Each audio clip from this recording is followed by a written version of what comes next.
17-year-old Austin Metcalf was killed. Anthony admits he stabbed Metcalf while both took cover under a team tent during a rain delay. But Anthony says he was acting in self-defense. Yeah, Nicole, they allowed me to view this video under strict conditions. I couldn't record anything. I couldn't take pictures. I could take notes, but that's about it. They would play it one time, and they wouldn't even rewind it or play it again, even the moment in question. So what I saw in the video was ultimately, it's from the press box across the field on the 45-yard line. You can view a yellow tent across the field. That's where this incident happened. There's no sound on the video, and it's raining. And you can see about 30 to 40 people around the field. It's a track meet that morning, so they're preparing for this track meet. The incident in question happens at 9:44 a.m. It's really calm up until that point, and then chaos ensues, and you can't really make up anybody. You can't make out individuals. You can see people and colors and what they're wearing, but you can't make out identities. But again, at 9:44, chaos ensues. What I did not see was any obvious physical altercation leading up to the stabbing. Now, I went inside the stadium earlier this morning to try and give our viewers a better vantage point of where this all happened. Take a look. Across the field, you can see where the press box cameras captured everything. We're on the 45-yard line here. This is where it ultimately happened. There's a tent right up here, the kind of the sports tent where everybody was huddled at 9:44. Whatever went down happened right here.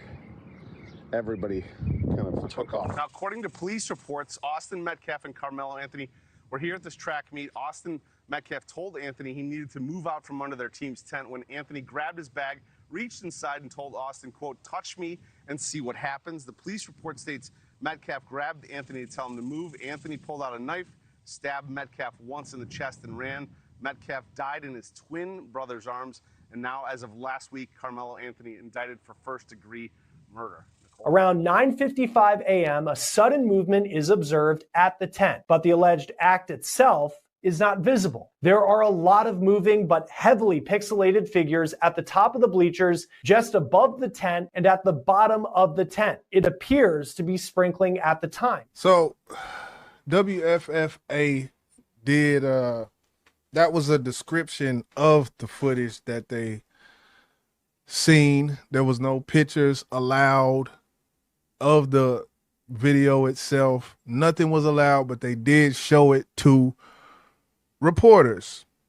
Heavily pixelated at the bottom left-hand corner, and it looks to be on a pole. And when I was looking at that field, it did look like you've seen poles, like various poles up. You've seen light poles, but it did look like there was other poles up that could have been cameras that weren't a part of the press box and all of that. So far as the footage and what's your thoughts on all that you just heard?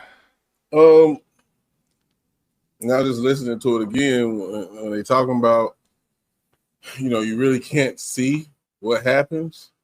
And I know I just said I think the indictment came from the footage. Maybe, maybe not. Something made 12 jurors say we have enough to at least bring in an indictment of first-degree murder. Yeah. If it wasn't the cameras, then maybe we can throw the camera footage out. We haven't seen it. Like they said, they're not going to let us see it. Right. But if we're going by word of mouth or witness statements, think about where this happened at, bro. It happened under the tent full of players, teammates of the victim. Right. So they telling a story, they're going to add in things that may not be true. I'm just keeping it a buck. Maybe, maybe not, but all of them are going to be on the same page, bro. All of them going to be on the same page because they just lost a friend. Young fella lost his brother. So if we're going to go by witness statements, and it has to be the people that was right there in that same facility. of course, we know Karmello owned up to it, but he said he was defending himself.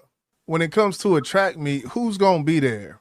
You're going to have people from the crowd is going to, the bulk of the crowd, it's not like a big football game. So everybody's going to sit on one side. They're going to have areas on both sides sitting on one side of the bleachers. It's not like a home and away side, like a football game would be, I would think. So the crowd is going to consist of parents from both high schools because it's one high school versus another.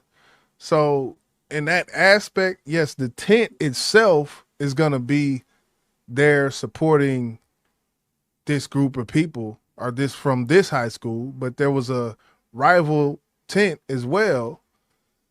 So as far as what police statements have been gotten from people who might not even been under either tent, I don't know as far as that aspect, who else has given a statement?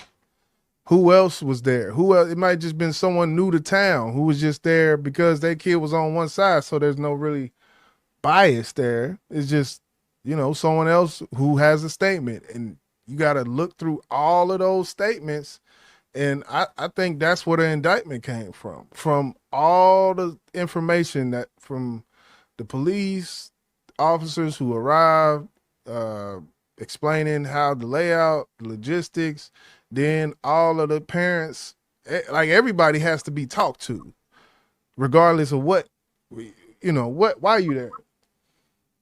It might be a scout from a college who's coming to, and he might have gave a statement. So I don't know.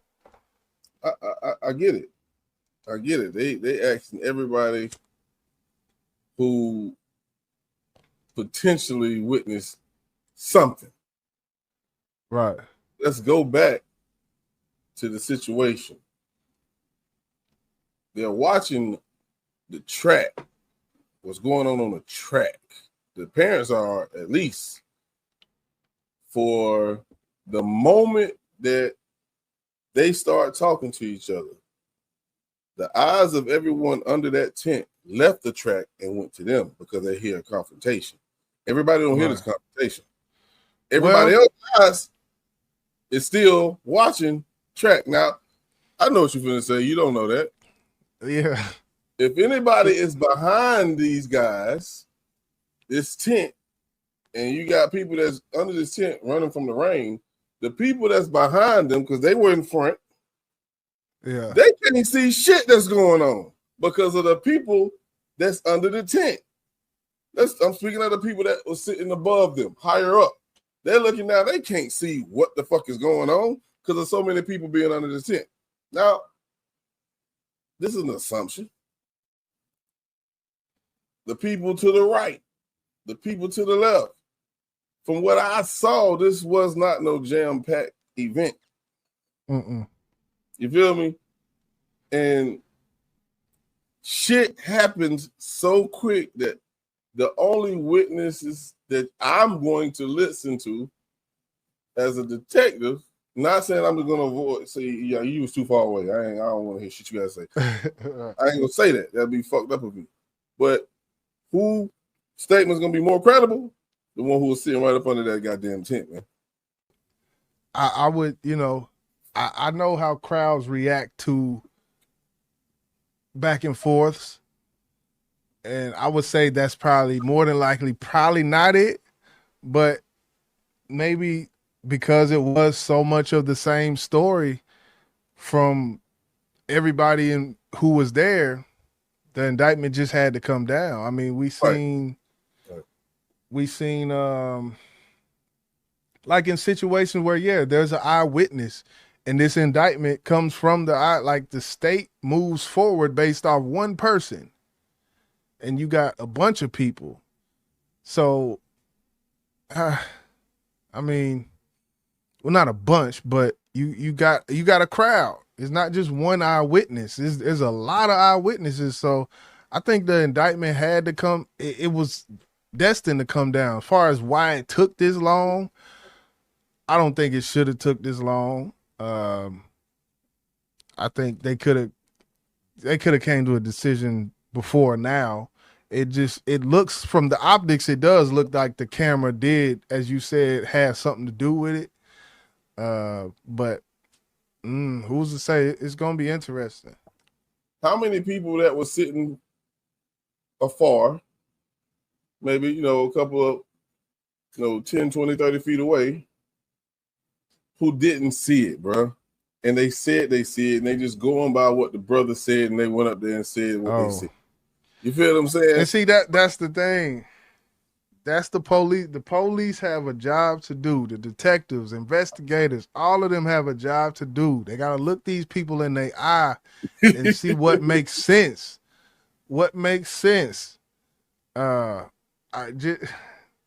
know for myself, if I'm sitting somewhere and I see some shit like that, I ain't gonna lie. I don't care if it's a tent away.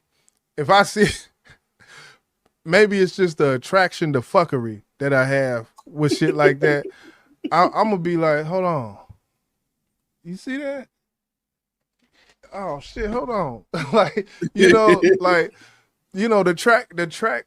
track meet is not, it's not a finals game. There's points, when they running, but when they not, you just sitting there. So I think a lot of people seen it, man. I just think myself personally, I think a lot of people seen it, and that they got to sift through every single statement, everyone. As far as people lying and just the whole, because this case is so racially charged, people giving testimony, people giving statements that are lies or that aren't really the truth, and this can happen. This is a racially charged situation. There's racist people in the world. So in any world that we live in, this is gonna be an issue that the detectives gotta figure that shit out, man. I just want to say how I see it, and maybe that's why I'm stuck in the way I see it. I'm envisioning the two white boys walking up, you know what I'm saying? And, one of them say something to him. He's sitting there. Now, we're at a track meet. It might be loud. It might not be. But this is what I'm seeing. We're up under this tent. He said, and the white boy said, man, you got to get up from over here. Talking in his voice. You got to get up, bro. And the black boy say, touch me and see what happens. People that sitting 20, 30 feet cannot hear this conversation, bro. That's how I'm seeing it. Yeah. And he put his hands on that boy, just that quick. Now chaos. Now people turn and look. But they didn't see what fucking happened. They just see this boy holding his goddamn chest. They see Karmello run away.